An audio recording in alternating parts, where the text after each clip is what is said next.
Amen. Alors, on est dans l'introduction de l'Épître aux Romains. Vous pouvez aller dans Romains chapitre 1, verset 1. Puis, je termine aujourd'hui l'introduction. Donc, on n'est pas beaucoup dans le texte. On va l'être peut-être un petit peu plus aujourd'hui que les autres semaines, les 2 autres semaines. C'est la troisième dimanche qu'on consacre. Alors, on avait vu là, vraiment rapidement des choses qu'on avait vues. Si vous pouvez mettre vos téléphones sur le mode silencieux, ça serait apprécié. Sinon, laissez-le dehors. Alors, l'épître de Paul aux Romains. Donc, on avait parlé de la ville de Rome. Alors, Paul écrit aux Romains. Alors, c'est l'apôtre Paul, l'auteur. Il écrit aux chrétiens de la ville de Rome, environ les 3, 4, peut-être même 5 premiers siècles. Il n'y avait pas de dénomination. Dans le christianisme, à un moment donné, il y a des factions qui se créaient, il y avait des convictions différentes. Mais pendant quelques siècles, il y avait une église chrétienne, c'était les chrétiens. Puis avec le temps, il y a eu des factions qui se sont créées, des fois pour des bonnes raisons, des fois pour des moins bonnes. Mais alors, la ville de Rome a été fondée autour de l'an 750 par Romulus, c'est pour ça qu'on l'a appelée Rome. Alors, Paul aurait écrit cette lettre-là de Corinthe, selon toute vraisemblance. Donc, il y avait une église à Sancré, qui était une ville ou un port, une ville portuaire ou un port à Corinthe. Puis, il envoie la lettre par, si on comprend bien, selon Romains 16.1, par Phébé, donc une sœur qui était diaconesse à l'église de Rome. C'est elle qui avait le privilège, la responsabilité d'emmener la lettre de Corinthe à Rome pour les chrétiens de Rome. Paul l'aurait écrit en l'an 57-58, lors de son 3e voyage. On avait parlé la semaine passée de la place de l'épître dans le corpus biblique. Alors, quand on commence le Nouveau Testament, donc l'Ancien Testament, c'est un texte qui est adressé essentiellement au peuple juif. Évidemment, tout le monde est invité à lire, et nous, les chrétiens, on le lit autant que le Nouveau Testament en général. Mais c'était la relation entre Dieu et le peuple d'Israël, l'Ancien Testament. Lorsqu'on arrive dans les 4 évangiles, Matthieu, Marc, Luc et Jean, alors c'est Jésus qui vient, la venue du Messie, son ministère public, sa naissance jusqu'à sa mort, sa résurrection et son ascension, mais c'est le début d'une nouvelle alliance. Jésus vient pour créer quelque chose de nouveau. Le Fils de Dieu s'incarne. Alors, on a les 4 évangiles, Matthieu, Marc, Luc, qui sont les évangiles synoptiques, qui veut dire qu'ils ont plutôt un même regard. J'aime des fois dire que c'est un peu comme si on est témoin, malheureusement, d'un accident ou d'un événement, puis on est 3 amis ou 3 inconnus sur un coin de rue. On va décrire la scène à peu près de la même façon. Il va y avoir des petites variantes. Certains retiennent certains détails, d'autres détails. Puis Jean, lui, il était sur un autre coin de rue. Alors Jean donne un récit de la vie de Jésus assez différent des 3 premiers. Puis il l'aurait écrit de façon plus tardive, probablement, son évangile, le 4e évangile. Puis il cherchait un peu à apporter ce que les autres n'avaient pas mentionné. Okay? Alors ça, c'est les 4 évangiles, Matthieu, Marc, Luc et Jean. Le livre des Actes des Apôtres, qui est le 5e livre du Nouveau Testament, est écrit par Luc, qui a écrit l'Évangile de Luc. Donc, c'est son 2e tome qu'on aime dire. On voit le lien à la fin de Luc puis au début des Actes. Il y a un lien entre les 2 livres. Puis, dans les Actes des Apôtres, Luc raconte comment l'Église s'est développée pendant les premières décennies. Environ la moitié des Actes, on va dire jusqu'au chapitre 12, c'est plutôt Pierre qui est la figure dominante, l'apôtre Pierre. Puis à partir du chapitre 13, c'est surtout l'apôtre Paul. Et Jésus a dit aux disciples, juste avant de monter au ciel, il a dit, allez, faites de toutes les nations des disciples. Puis dans les Actes, on voit, il dit, vous allez être mes témoins à Jérusalem, à Judée. Donc ça, c'est l'univers, c'est ce qui caractérise le judaïsme, les Juifs. Après ça, en Samarie, une province voisine qui était un genre de métissage juif et non-juif, et jusqu'aux extrémités de la terre. Donc, si je reviens aux Actes, chapitre 1 à 12, c'est surtout avec Pierre, qui était l'apôtre, on va le voir aujourd'hui, l'apôtre des Juifs ou des circoncis, comme ils le disent. Puis, à partir du chapitre 13, Paul et Barnabas sont envoyés officiellement vers les nations, les païens, qui traduit le mot nation.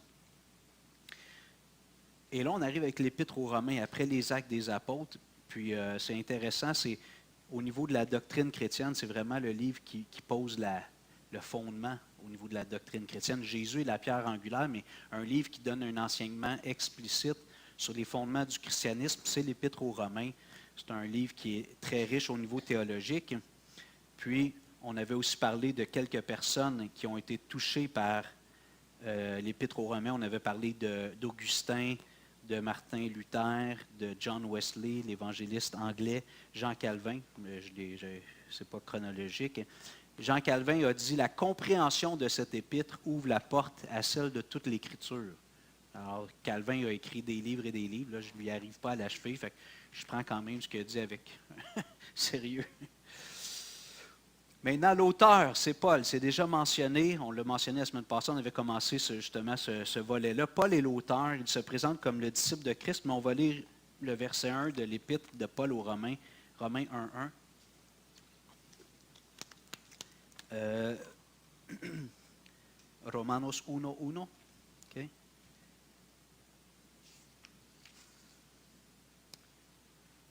Okay. No es sobre la hora. Okay. Romanos 1:1. Paul, serviteur de Jésus-Christ, appelé à être apôtre, mis à part pour annoncer l'Évangile de Dieu. Alors, Paul, bon, il se nomme d'entrée de jeu. On voit aussi dans le texte, il y a d'autres indicateurs, parce que les gens qu'on va appeler peut-être les biblistes ou les érudits des textes bibliques, bon, ils analysent, est-ce que c'est vraiment lui l'auteur? Puis souvent, il y a des gens qui vont avancer, qui vont dire, non, c'était pas lui, c'est quelqu'un d'autre, mais ils ont écrit Paul pour donner plus d'autorité à la lettre. Alors ça, c'est les biblistes, les érudits qui regardent les textes dans les langues originales. Alors peut-être que quelqu'un aurait pu mettre Paul pour donner de la crédibilité, mais quand on regarde tout le contenu avec d'autres indices, on voit bien que de ce qu'on connaît des autres lettres, de ce qu'on connaît de Paul dans les Actes des Apôtres, il n'y a pas vraiment de doute concernant la paternité, c'est-à-dire qui est l'auteur de l'Épître, c'est l'apôtre Paul. Il se présente, intéressant, dans le verset 1, Paul, serviteur de Jésus-Christ, appelé à être apôtre. Donc, pour Paul, ce qui était le plus important, ce n'était pas d'être un apôtre avec l'autorité apostolique, puis le titre prestigieux d'être un apôtre de Jésus-Christ. C'était surtout d'être un serviteur de Jésus. On en a parlé la semaine passée. Puis le mot serviteur, en grec, c'est doulos, qui est traduit aussi souvent par esclave. Alors, certaines traductions, comme la Louis II 1910, vont mettre esclave. Les versions plus contemporaines, peut-être, pour ne pas heurter des sensibilités, vont avoir tendance à écrire serviteur. Mais le mot serviteur peut être traduit tout autant par esclave. Puis quand on comprend l'appel de Jésus, Jésus dit, si quelqu'un veut être mon disciple, qu'il renonce à 50 % de sa vie, c'est ça? Qu'il mette de côté 50 % de ses droits personnels, qu'il renonce à lui-même, qui se charge de sa croix et qui me suit tous les jours. Donc, on comprend que l'appel à suivre Jésus, merci beaucoup Nathalie, il y avait à Lourdes qui voulait aussi. Il y avait peut-être Joanne, si Joanne veut avoir, je ne sais pas combien de temps reste. Puis, pas Wadley. Comment? Whistline. Merci. Ça va revenir, ça va revenir. OK. Garde-en une pour Whistline, puis Ruth après s'il en reste. OK. Je l'avais envoyé par courriel, si jamais vous le voulez par courriel, vous me le direz. Là. Ça, c'est vraiment les notes que j'ai utilisées, les deux dernières, pas la semaine passée, je n'étais pas là, mais les deux autres avant, puis cette semaine. Donc, étant donné qu'il y a beaucoup de détails techniques, normalement, je n'imprime pas les notes comme ça, c'est plus des feuilles pour prendre des notes, mais étant donné que c'était une introduction, si vous voulez prendre le temps de relire, puis... Qu'est-ce que je disais? Serviteur, l'appel de Jésus, qu'il renonce à lui-même, qu'il se charge de sa croix et qu'il me suive chaque jour. Donc, l'appel à suivre Jésus, puis des fois, je ne suis pas inquiet, mais je trouve que dans le monde évangélique actuel, occidental du moins, souvent, on annonce l'Évangile, puis c'est pas faux, c'est pas faux du tout, mais on dit Jésus veut t'offrir le ciel, il veut que tu sois pardonné, mais on oublie des fois de parler de c'est quoi un disciple de Jésus. C'est pas juste quelqu'un qui reçoit quelque chose, c'est quelqu'un qui s'engage envers Jésus. Sinon, j'ai l'impression qu'il manque une partie de l'Évangile.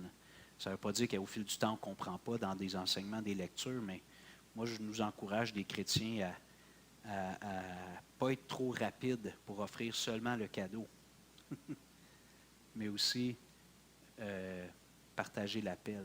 C'est quoi être un disciple de Jésus? Alors, Paul, il se définit lui-même. Voici comment il se définit. J'imagine des fois, Paul, à tout le monde en parle avec notre Guillaume Lepage international, qui l'invite. Souvent, il y a un invité un peu qui va être le dindon de la farce, là, comme un dîner de con. Tu sais, souvent, à Guillaume Lepage, il y a un invité que c'est plus pour le coincer. Tu vois qu'il y a des invités avec lesquels il est d'accord, puis il va plus les encenser, tandis qu'il y en a un qui est un peu... Là, il veut le cuisiner. J'imagine qu'il invite l'apôtre Paul pour le cuisiner. Tu sais. Puis il dirait, Paul, Monsieur Paul, vous, le chrétien tout magané, plein de cicatrices, lapidé 2 fois, comment vous vous définissez vous-même, tu sais, dans tout ce grand mouvement chrétien? Il se dirait, moi, je suis un serviteur de Jésus. Voici ce qui est le plus important pour moi, c'est d'être un serviteur de Jésus. Oui, mais vous n'êtes pas un apôtre. Oui, mais ça c'est d'autres choses. Ce qui est important pour moi, c'est de servir Jésus, d'appartenir à Jésus, de vouloir faire sa volonté. Alors, on a parlé de ça la semaine passée.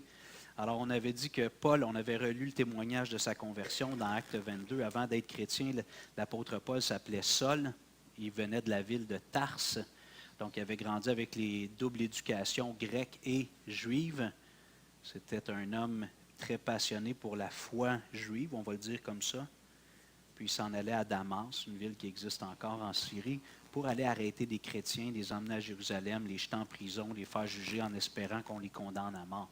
Parce qu'il haïssait vraiment les chrétiens. Il croyait vraiment que c'était une secte qui était dans l'erreur puis qui induisait beaucoup de gens dans l'erreur. Mais dans son voyage pour aller à Damas, Jésus avait un rendez-vous avec lui. Jésus avait un rendez-vous avec lui. Vous lirez, si vous voulez, Acte chapitre 9 cet après-midi, avant le Super Bowl. Donc, ou Acte 22, quand il donne le récit. Mais et là, sa vie a basculé en une seconde lorsqu'il y a eu cette apparition de Jésus, puis que Jésus lui a dit, Pierre, pourquoi me persécutes-tu? Là, Paul. Pas Pierre, pas Paul. Paul a dit, Jésus a dit, Paul, Saul, pourquoi me persécutes-tu? Et Paul, pas Pierre, Paul, a répondu, qui es-tu, Seigneur? Et là, Jésus lui a dit, ça a dû être là, son cœur a dû faire 10 tours, je suis Jésus que tu persécutes. Le gars, il était sûr. Tu sais, pour que tu ailles arrêter des gens, que tu les emmènes en prison, que tu veux même qu'ils meurent, il faut vraiment que tu sois convaincu. Là, à moins que tu es un sociopathe, tu sais, quelqu'un qui a encore sa tête et qui veut absolument jeter des gens en prison sur la base de des croyances, au point même de les faire mourir, il faut que tu sois fervent. Et là, il se rend compte que ce qu'il fait, c'est basé sur un mensonge. Il croit que Jésus, c'est juste une grande fraude. Puis là, Jésus lui apparaît. Sa vie est transformée, il se met à prêcher, après quelques jours de jeûne, puis il se convertit, il se fait baptiser et il se met à prêcher. Et on arrive aujourd'hui à sa vocation. Sa vocation, Parinahuno, non, Parinados, en espagnol. Ils n'ont pas les mêmes feuilles que moi. Okay? Parinados, su vocación y autoridad. Sa vocation et son autorité. Alors, Paul dit de lui-même, on a parlé de comment il se voyait comme un serviteur de Jésus-Christ, mais là, il dit appelé à être apôtre. Le mot apôtre en grec, ça ressemble beaucoup à apostolos, qui veut dire envoyé. C'est quelqu'un qui a un envoi. Un apôtre, c'est un envoyé. Quelqu'un qui va accomplir une tâche, une mission, porter un message. Et on aime dire parfois que Paul est comme le 13e apôtre, parce qu'il y avait 12 apôtres. On connaît l'histoire du traître Judas qui a vendu Jésus. Mais si on va voir dans Acte 1, s'il vous plaît, Hechos 1, 21 à 26. Acte 1, 21. Alors, selon les Écritures, le Saint-Esprit a guidé les apôtres, a dit, bon, Judas s'est pendu, il faut nommer un 12e, un remplaçant. Alors, Acte 1, 21. Ceux qui ont les feuilles en français, vous avez tous les versets en principe. On serait comme à la page 7, je pense. C'est ça, Nathalie? Okay. Il faut donc que parmi ceux qui nous ont accompagnés tout le temps que le Seigneur Jésus a vécu avec nous, depuis le baptême de Jean jusqu'au jour où il a été enlevé du milieu de nous, il y en ait un qui nous soit associé, et là je lis lentement, comme témoin de sa résurrection. Ils en présentèrent deux, Joseph appelé Barsabas, surnommé Justus, et Matthias. Puis ils firent cette prière. Seigneur, toi qui connais les cœurs de tous, désigne lequel de ces deux tu as choisi, afin qu'il ait part à ce ministère et à cet apostolat que Judas a abandonné pour aller en son lieu. Ils tirèrent au sort et le sort tomba sur Matthias qui fut associé aux 11 apôtres. Alors on est venu remplacer, on est venu combler la chaise laissée vacante par le traître Judas. Mais étrangement, ceux qui avaient déjà un petit peu réfléchi, dans l'Ancien Testament, on voit dans l'Apocalypse qu'il y a un parallèle entre les 12 tribus puis les 12 apôtres. Il y a des trônes, des portes, je pense, où il y a 24 trônes, en tout cas, excusez-moi, j'aurais dû vérifier. Mais en tout cas, 12 apôtres, 12 tribus. Et dans l'Ancien Testament, quand on se met des fois à regarder, on dirait qu'il y a comme 13 tribus, en fait. Avez-vous déjà remarqué ça? Des demi-tribus. Explique-nous ça, Richard. Les fils de Joseph. Donc, il n'y a pas de tribu qui s'appelle la tribu de Joseph. Il y a les deux fils de Joseph, Éphraïm, ou Éphrem en québécois. Éphrem. Puis Manassé. OK? Éphraïm et Manassé. Alors là, quand on a la répartition du territoire, c'est distribué entre les 10 autres tribus et les deux tribus issues de Joseph. Mais la 13e tribu, en quelque sorte, c'est les Lévites. Les Lévites n'avaient pas de territoire désigné. Il y avait des villes parmi le territoire. Donc, c'est comme s'il y a 13 tribus. Il y en a 12. Mais Joseph en constitue 2. Puis les Lévites n'ont pas de territoire. Eux autres, leur héritage, c'est le service pour l'Éternel. Alors, étrangement, il y a comme 13 tribus. Et Paul est comme le 13e apôtre. Des petits parallèles intéressants. Ce n'est pas dogmatique, mais c'est intéressant. Alors, pour être un apôtre, il fallait avoir été témoin de Jésus ressuscité. Ça, c'était un critère sine qua non. Il fallait avoir vu Jésus ressuscité. Bon, ce n'est pas écrit, mais on présume que Paul a probablement vu Jésus. Jésus était souvent à Jérusalem. Mais il n'y a rien qui est explicite. Mais on vient de parler tout à l'heure que sur le chemin de Damas, sur la route de Damas, Jésus a vu Jésus. C'est-à-dire Saul a vu Jésus ressuscité. Il a eu cette vision, c'était une lumière éclatante. Il a rencontré le Seigneur et il y a eu d'autres visions aussi, d'autres révélations par la suite. Mais j'aimerais qu'on lise 2 de ces passages, s'il vous plaît. Galates, chapitre 2. Galatas 2, 7. Galates 2, 7.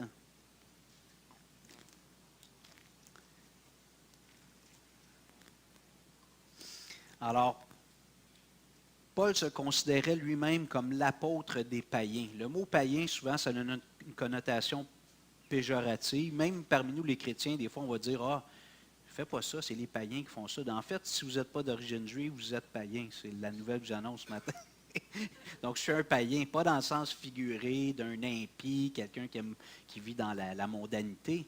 Mais le mot païen, je trouve que il y a le vieux, en anglais, ils disent pagan, ça vient du mot paysan.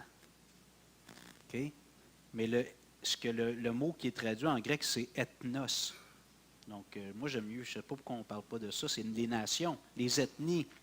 Alors, je trouve que c'est, en tout cas, il y a peut-être quelque chose qui me manque dans les quand on a traduit en français, dans l'histoire, là, mais le mot païen serait mieux traduit par les nations ou les ethnies, autres que juifs. Donc, il y avait les Juifs puis le reste du monde. Les païens, c'est le reste du monde. Alors, Galates 2,7. Galatas 2,7. Au contraire, voyant que l'Évangile m'avait été confié pour les incirconcis, donc ça, c'est les païens, et à Pierre pour les circoncis, c'est les Juifs, car celui qui a fait de Pierre l'apôtre des incirconcis a aussi fait de moi l'apôtre des païens ou des ethnies. Qu'est-ce que j'ai dit? Ah, moi, ça dit des païens ici dans ma version. Ethnos. C'est incirconcis, des païens. Ah, excusez. OK. Merci, c'est ça. Il faut me surveiller, hein? Oui. Pierre, l'apôtre des circoncis, a aussi fait de moi l'apôtre des incirconcis, des païens, des ethnies, des nations. Verset 9, 9. Et ayant reconnu la grâce qui m'avait été accordée, Jacques, Céphas, ça, Céphas, c'est Pierre, okay? C'est l'apôtre Pierre. Il était compliqué, il y avait toutes sortes de noms, de surnoms. Jacques, Céphas et Jean, qui sont regardés comme des colonnes, me donnèrent à moi et à Barnabas la main d'association afin que nous allions, nous, vers les païens, les nations, les incirconcis. Oui, oui, que nous, Paul et Barnabas, y allaient vers les païens, les incirconcis, les nations, et eux, vers les circoncis, c'est-à-dire vers les Juifs. Alors, c'était clair parmi l'Église naissante, même parmi les autres apôtres, que Pierre il avait un appel particulier. Il était envoyé, donc un apôtre, c'est quelqu'un qui est envoyé, mais il allait vers les nations, les non-juifs. Je vais aller, pas besoin de tourner parce qu'on va rester dans Galates après, mais Pierre, c'est intéressant. Il y a une petite mention dans la première épître de Pierre où Pierre parle de Paul, puis il reconnaît l'appel puis le rôle que Paul jouait. Alors, je vous lis le texte, 1 Pierre 3,15, je vais le dire en espagnol pour nos amis. 1 Pedro 3,15. OK? Alors, vous pouvez écouter les autres parce qu'on va rester dans Galates après. Croyez que la patience de notre Seigneur est votre salut. Ça, c'est Pierre qui écrit. Comme notre bien-aimé frère Paul vous l'a aussi écrit, selon la sagesse qui lui a été donnée, dies Iséis, c'est ce qu'il fait dans toutes les lettres où il parle de ces choses dans lesquelles il y a des points difficiles à comprendre, dont les personnes ignorantes et mal affermies tordent le sens, comme celui des autres Écritures pour leur propre ruine. Alors Pierre reconnaît que, je relis, là, en parlant de Pierre, il dit en parlant de Paul, comme notre bien-aimé frère Paul vous l'a aussi écrit, selon la sagesse qui lui a été donnée, c'est ce qu'il fait dans toutes les lettres où il parle des choses dans lesquelles il y a des points difficiles à comprendre. Donc, Pierre reconnaissait que Paul avait des capacités peut-être intellectuelles ou d'argumentation, d'explication. Il y avait eu des révélations, comme on va voir. Donc, il partageait des choses qui étaient difficiles à comprendre, dont on pouvait facilement tordre le sens. Mais Pierre, qui était le leader des 12, reconnaît que Paul avait une sagesse particulière. Puis on a vu précédemment qu'il reconnaissait que c'était l'apôtre des nations, celui qui était envoyé vers les non-juifs essentiellement. Oui?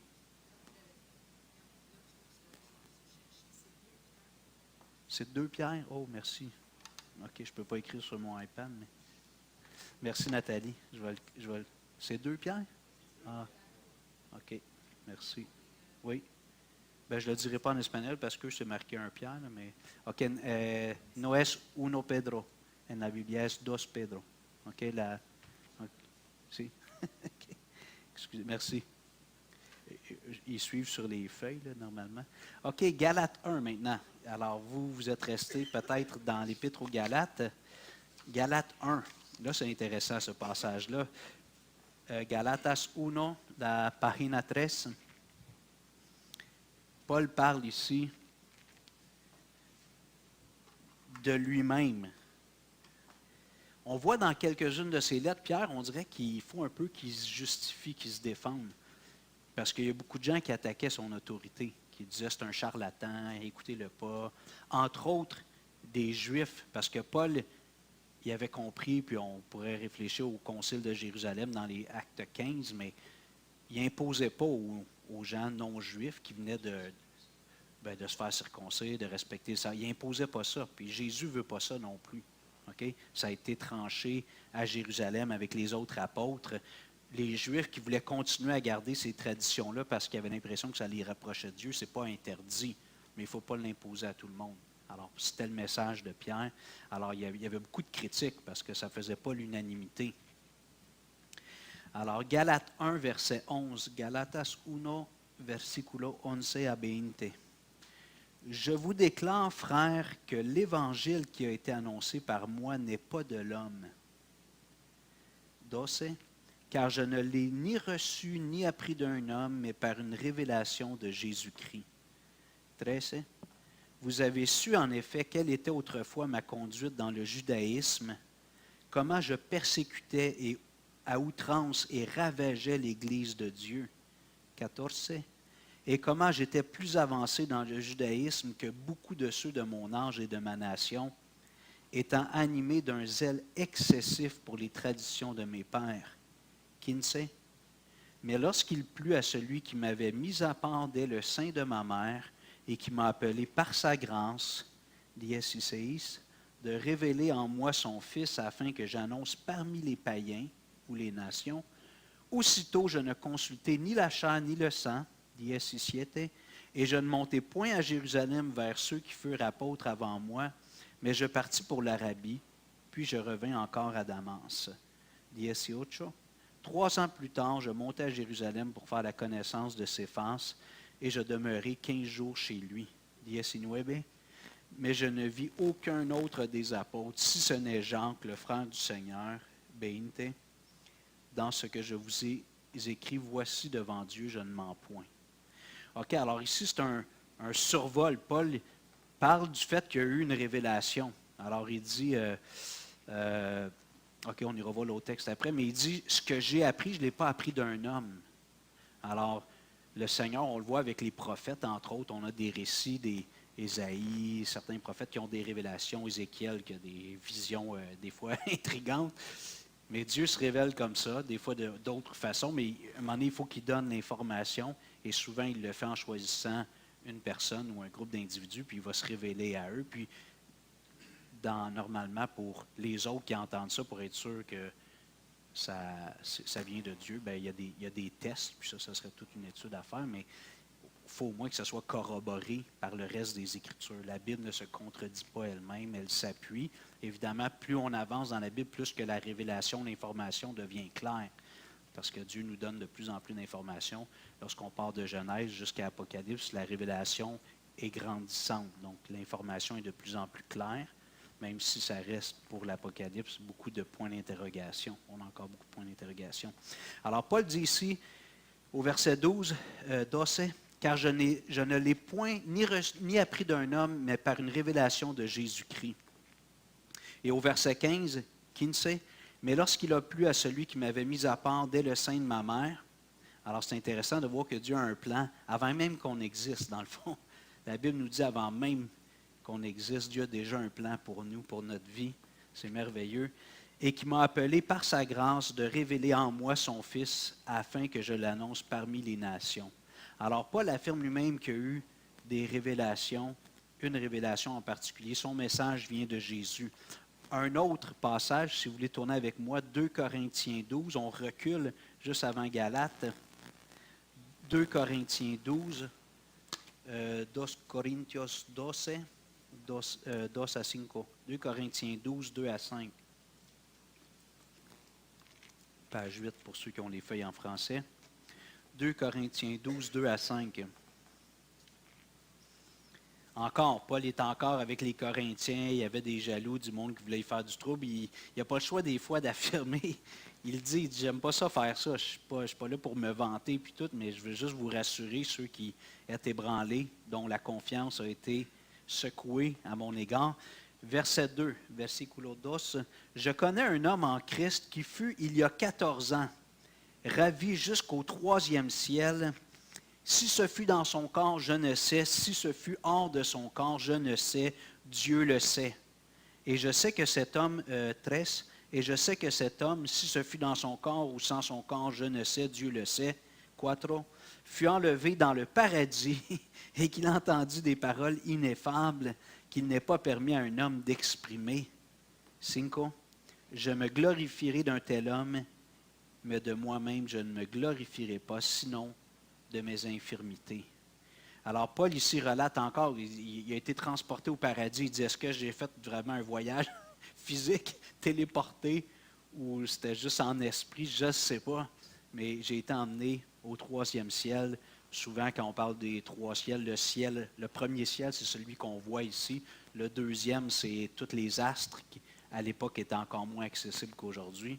Et le 3e, c'est le ciel où Dieu habite, comme s'il y avait 3 couches. Je ne suis pas certain que le 3e ciel, c'est un lieu physique qui est au-dessus des autres. Mais, alors, Paul dit, j'ai été transporté au 3e ciel, puis j'ai vu des choses qui ne sont même pas permis d'exprimer. Alors, donc, Paul a eu des visions, le Seigneur lui a donné. C'est normal, tout comme dans l'Ancien Testament, quand Jésus passe 40 jours sur la montagne, face à face avec Dieu, Dieu lui dit des choses. Il n'a pas répété les 10 commandements pendant 40 jours. un moment donné, Dieu, il nous dit même nous-mêmes de ne pas répéter la même prière tout le temps. Je ne pense pas que Dieu ferait ça. 40 jours, les 10 comme. Alors, il y a eu beaucoup d'informations, Moïse sur la montagne, puis on voit dans les livres qu'il a écrits, les 5 premiers livres de la Bible. Alors, de la même façon, on arrive dans la nouvelle alliance. Jésus est venu, il a enseigné, mort sur la croix, ressuscité, retourné au ciel. Il faut mettre le fondement de la doctrine. Il faut nourrir les chrétiens dans leur foi, puis mettre des bases solides. Et évidemment, Jean qui a eu cette vision sur l'île de Patmos, il était en exil probablement sur l'île de Patmos, ce qui a donné l'Apocalypse. Donc Jean a eu cette vision apocalyptique, qui est bonne dans le fond. Hein? Pour nous, le mot apocalypse, c'est l'Apocalypse. Pour nous, les chrétiens, l'Apocalypse, c'est merveilleux. C'est la finale du chef d'orchestre. Ça va être merveilleux, j'ai hâte. Ça va brasser, mais... OK, alors Paul, donc, c'était ce que je voulais mentionner avec vous, sa vocation et son autorité. Donc, il a l'autorité apostolique et sa vocation, c'est d'annoncer l'Évangile, d'instruire les chrétiens, entre autres parmi les païens. Je tiens à rappeler que lorsque Paul, si on lit les Actes des Apôtres, chaque fois que Paul arrivait dans une nouvelle ville, la première place où il allait, c'était synagogue. Il allait voir les Juifs, pas le dépanneur, peut-être, qui arrêtait de chercher un Pepsi, mais il allait prêcher. Première place, c'était dans une synagogue. Puis souvent, on voit qu'après quelques heures ou quelques jours, les gens le mettaient dehors. Mais il y en avait souvent quelques-uns qui s'attachaient à lui, qui étaient touchés. Puis là, il se mettait à prêcher l'Évangile aux nations. Parce qu'il savait que Jésus est venu premièrement pour le peuple juif, mais pas exclusivement pour le peuple juif. Maintenant, on va réfléchir sur sa consécration. Pour les feuilles en français, je suis à la page 9. En espagnol, Página 4. Alors, la consécration et son message. C'est intéressant ici. Je vais relire Romains 1. Vous n'êtes pas obligé, il est court, juste un verset. Paul, serviteur de Jésus-Christ, donc son identité, serviteur de Jésus-Christ, appelé à être apôtre, alors son appel ou sa vocation. Et là, ici, mis à part pour annoncer l'Évangile de Dieu. Intéressant, le mot mis à part en grec, c'est aphorizo. Le mot pharisien vient de aphorizo. Donc, les pharisiens se considéraient comme mis à part. Ceux qui connaissaient la Bible, c'était les pires ennemis de Jésus durant son ministère. Les pharisiens, lui, faisaient la vie dure. Ils étaient jaloux de Jésus. Donc, les pharisiens se nommaient eux-mêmes les mis à part, l'élite, les SS, les super spirituels. Non, vous comprenez, SS, super spirituel. Super spirituel, la crème. Mais Paul, lui, il était pharisien, donc il était dans ce groupe d'élite juive avant. Mais j'ai oublié de mentionner tantôt pour ceux qui n'étaient pas là, mais son nom, Saul, voulait dire désiré. Son nom avant sa conversion, c'était Saul qui voulait dire désiré. Puis après sa conversion, il a pris le prénom Paul, qui veut dire petit ou faible. Alors, vous voyez la perspective qu'il y avait de lui? Lynn, il faut qu'on règle ça. Il faut qu'on parle à mon iPad. Alors, Paul dit, mis à part pour annoncer l'Évangile de Dieu. On le voit, on pourrait relire le témoignage, mais on a parlé dans les dernières semaines. Il s'en allait à Damas, pas pour aller parler de Jésus, il s'en allait à Damas pour arrêter les chrétiens, les faire jeter en prison en espérant que plusieurs soient condamnés à mort. Jésus l'arrête dans sa folie, il se convertit, puis il lui explique qu'il avait déjà dit à Ananias, celui qui l'a accueilli les premiers jours après qu'il y a eu la rencontre avec Jésus, Jésus lui a dit, cet homme-là, je l'ai choisi pour l'envoyer vers les nations, puis il va souffrir beaucoup pour mon nom. Paul savait déjà ça. Imagine, tu viens de te convertir, puis Jésus dit, tu vas souffrir beaucoup. Bienvenue dans l'équipe. Ça ne l'a pas arrêté. En tout cas, est-ce que ça t'arrêterait? Est-ce que ça m'arrêterait? Hein? Hugo, viens ici. Là, tu viens d'accepter Jésus à telle soirée d'évangélisation. Viens ici. Je vais t'expliquer tout ce que tu vas souffrir pour mon nom. Peut-être j'aurai un petit peu moins d'enthousiasme le lendemain matin. J'ose dire que non, mais je vais être honnête avec vous. Alors, Paul était mis à part maintenant par Christ lui-même. Il le dit dans Actes 9, 15 et 16, « Hechos 9, 15 ». Mais le Seigneur lui dit, « Va, car cet homme est un instrument que j'ai choisi. » Donc, c'est justement le passage où il dit à Ananias, « J'ai choisi pour porter mon nom devant les nations, devant les rois et devant les fils d'Israël, et je lui montrerai tout ce qu'il doit souffrir pour mon nom. » Alors, Paul a été mis à part par le Seigneur, puis il dit dans le passage qu'on a lu tout à l'heure dans Galates, il dit, quand je me suis converti, je ne suis même pas allé à Jérusalem pour aller consulter Pierre et les autres apôtres. Tout de suite, je me suis mis à prêcher, puis il dit 3 ans plus tard, il a rencontré Pierre. Donc, ces 3 premières années de vie chrétienne, il prêchait avec autorité, mais il n'est même pas allé voir Pierre. 3 ans après, il est allé, il a rencontré Pierre, il a passé 15 jours chez lui, selon le passage qu'on a lu tout à l'heure. Donc, il y avait une force de conviction, son appel était clair. Peut-être que ça t'est déjà arrivé dans ta vie de... Tu es dans une situation que ça brasse pas mal, puis les gens te disent, je trouve que tu es solide pour traverser cette épreuve. Puis comme chrétien, souvent, si on réfléchit, on me dit, ben, je sais que Dieu est au contrôle, ou je sais que Dieu m'a appelé à faire ça. Quand j'étais à Rivière-du-Loup, la première année, on commençait le projet d'implantation en 2005, puis il y avait un frère qui, en principe, devait être un peu mon équipier, puis en tout cas, un petit peu, je ne vais pas aller dans les détails, mais finalement, il n'était pas vraiment content avec la situation. Moi, j'avais été, je ne veux pas, là, comme si je donnais le récit, j'étais parti de mon église à Longueuil, reconnu, envoyé, appuyé par tous les anciens de l'Église avec notre comité missionnaire provincial, tout ça. Fait que j'allais là avec comme... Je savais que j'étais appuyé. Je n'étais pas parti à Rivière-du-Loup parce qu'une bulle m'était passée dans la tête un matin.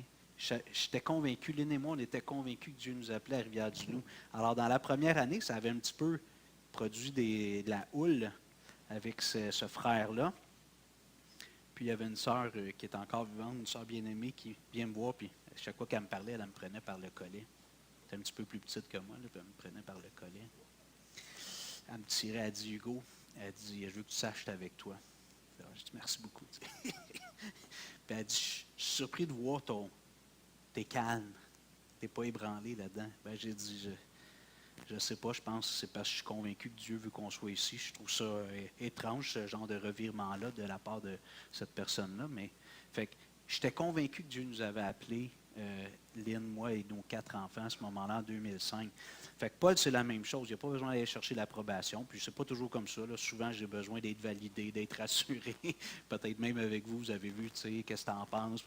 Mais des fois, c'est bien de faire ça aussi, là, de ne pas être juste quelqu'un qui prend les décisions par lui-même. Mais on va voir maintenant un autre passage où Paul, justement, il arrive dans une phase nouvelle, acte 13, Hechos 13. Il arrive dans une nouvelle phase de son appel, de façon un peu plus formelle. Jusqu'à date, il avait été un petit peu un électron libre. Dieu l'avait appelé, il avait rencontré Jésus, pas d'ambiguïté, des visions, tout ça. Mais là, on dirait qu'il fonctionne plus dans le cadre un peu de l'Église. Ça ne veut pas dire qu'avant, c'était un marginal puis qu'il faisait tout à sa tête, mais là, on arrive à Acte 13, versets 1 et 2.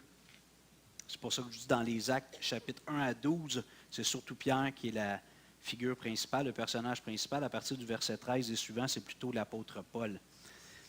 Il y avait dans l'église d'Antioche, Hechos 13:1, il y avait dans l'église d'Antioche des prophètes et des docteurs, Barnabas, Siméon appelé Nigé, Lucius de Cyrène, Manaën, qui avait été élevé avec Hérode le tétrarque, et Saul. Donc, c'est notre Paul. Verset 2, Dos, pendant qu'il servait le Seigneur dans le ministère et qu'il jeûnait, le Saint-Esprit dit, mettez-moi à part Barnabas et Saul pour l'œuvre à laquelle je les ai appelés.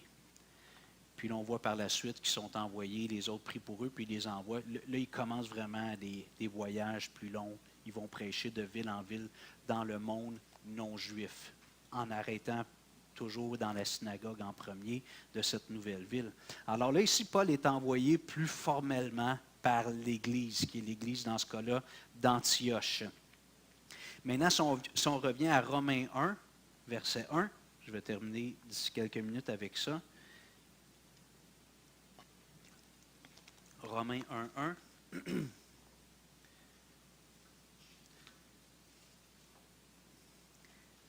Romanos 1:1, no es sobre la hoja.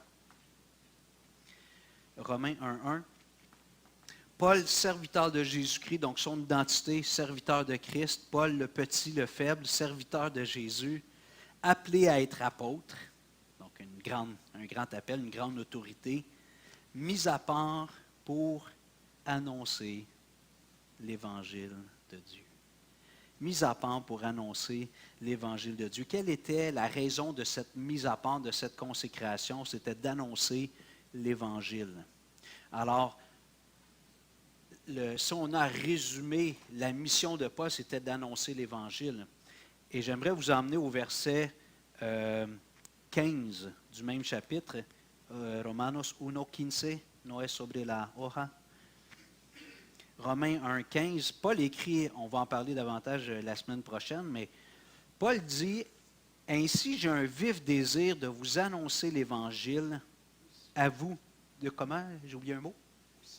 OK. « Ainsi j'ai un vif désir, je le connais presque par cœur, fait que je le disais sans les. Ainsi j'ai un vif désir de vous annoncer aussi l'Évangile à vous qui êtes à Rome. » On avait réfléchi là-dessus, je pense, le premier matin.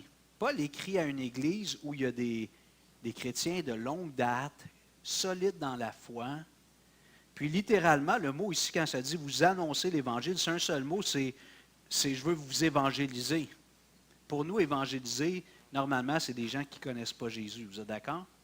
Fait qu'on a, tu sais, quand j'avais dit au début, il faut toujours réformer ou rénover l'Église. Quand on voit quelque chose, on n'est pas dedans, il faut se réajuster. Ce n'est pas à nous d'ajuster la parole pour que ça cadre avec ce que nous, on pense. C'est à nous d'ajuster ce qu'on pense avec ce que Dieu dit. Le mot évangéliser, c'est vrai qu'en général, le ministère d'évangélisation, c'est plus tourné vers les gens qui ne connaissent pas Jésus. Mais Paul, il dit à des chrétiens, c'est comme si Paul était ici un matin, puis il disait, « J'ai un vif désir, Église Renaissance de Rivière-des-Prairies, de vous évangéliser. » Probablement que Richard irait voir Paul à la fin, parce que Richard peut faire ça. « Paul, mon frère, je ne suis pas un bon imitateur. » Il se liche les lèvres, je flatte un peu le ventre. « Mon frère. » Tu auras ta revanche. Paul, tu sais, c'est bien des chrétiens de longue date ici. Là, nous évangéliser, il faut que tu nous donnes un petit steak. Hein, l'Évangile à tous les dimanches, tu sais. Là, Paul dirait, Richard, l'Évangile, c'est pas juste les 5 pas vers le ciel. C'est l'Épître aux Romains au complet. C'est ça l'Évangile. Alors, je vous propose, humblement, que le thème de la lettre aux Romains, c'est l'Évangile. Plusieurs ont dit que c'est la justice de Dieu par la foi. Je suis tout à fait d'accord, c'est une bonne idée. Moi, j'aime mieux dire que le thème de la lettre, c'est l'Évangile. Paul dit aux chrétiens de Rome, j'ai un vif de vous annoncer l'Évangile, mais il le fait par écrit finalement. C'est comme s'il anticipe sa visite, il explique l'Évangile. Et je prends juste 2 minutes pour nuancer un peu ou aller développer un peu l'idée. L'Évangile, oui, c'est le message de base quand quelqu'un n'est pas encore chrétien, on entend que Jésus est mort sur la croix, c'est Dieu qui s'est fait homme, qui est mort sur la croix, qui est mort pour les péchés des êtres humains. Puis nous, on a une réponse à donner, la repentance et la foi, et l'on reçoit le pardon des péchés, la vie éternelle et tous les autres bénéfices. Jésus est mort sur la croix, il est ressuscité, il est retourné à la droite du Père, puis ainsi de suite. Fait que, oui, l'Évangile, c'est ça, mais c'est beaucoup plus que ça. Quand Paul dit au verset 17, de l'Épître aux Romains, en parlant de l'Évangile, parce qu'en lui est révélée la justice de Dieu par la foi. S'il y avait juste ça, on pourrait peut-être dire, oui, l'Évangile, c'est juste la porte d'entrée pour le salut. Mais il dit, par la foi et pour la foi, selon qu'il est écrit, le juste vivra par la foi. Par la grâce de Dieu, je suis un juste, pas parce que je suis un gars parfait, parce que Jésus m'a justifié. Mais je dois vivre à tous les jours par la foi. Et la puissance de Dieu, selon le verset 16, pour vivre une vie de foi dans les traces de Jésus, j'ai besoin de la puissance de Dieu dans ma vie. Parce que si je vais par mes propres forces, je vais me casser la figure à tous les jours, pas à peu près. Mais si je le fais par la puissance de Jésus qui agit en moi, par le Saint-Esprit, en cherchant à imiter, à contempler Jésus et à l'imiter, j'ai cette puissance en moi qui est l'Évangile. Cette union avec Christ, Romains 6, dans sa mort et dans sa résurrection. Si je peux vivre une vie nouvelle, c'est parce que j'ai été crucifié avec Christ. Le vieux Hugo, moi je n'ai pas changé de nom, mais on aurait pu dire avant, Hugoïste. Hugoïste a été crucifié avec Christ, puis Hugo un peu moins égoïste est l'homme nouveau. Mais je peux vivre ça juste par la puissance de Jésus. Je vous ai déjà partagé à quelques reprises, je termine avec cet exemple-là, mais dans nos premières années de mariage, c'est de l'ajustement. Le mariage, on s'aime. Lynn puis moi, on communique beaucoup. Notre relation a commencé. Elle avait un faible pour moi. Moi, j'en avais un sans le savoir. Elle s'est avouée dès le début. Elle me mangeait des yeux. Oh non, ma femme est aveugle. Ma femme est aveugle, je fais des blagues. Ouais. Oh là là là là là là. OK. Bon, on arrête ça, mon amour, on va régler. Ma femme, elle a le sens de la répartie plus que moi. Il ne faut pas que j'aille sur ce terrain-là. Ah oui, premières années de mariage. Encore, on s'ajuste. Ça va faire 29 ans au mois de mai qu'on est mariés. On est encore en train de s'ajuster, mais les premières années, ça entrechoque un peu plus. Puis je me souviens 2 fois, là, je souffrais émotionnellement. Puis là, je disais, Seigneur, change ma femme. À genoux sur le bord de mon lit. Change ma femme. Change Lynn, tu sais. Puis ça durait 2-3 jours. Je n'étais pas heureux.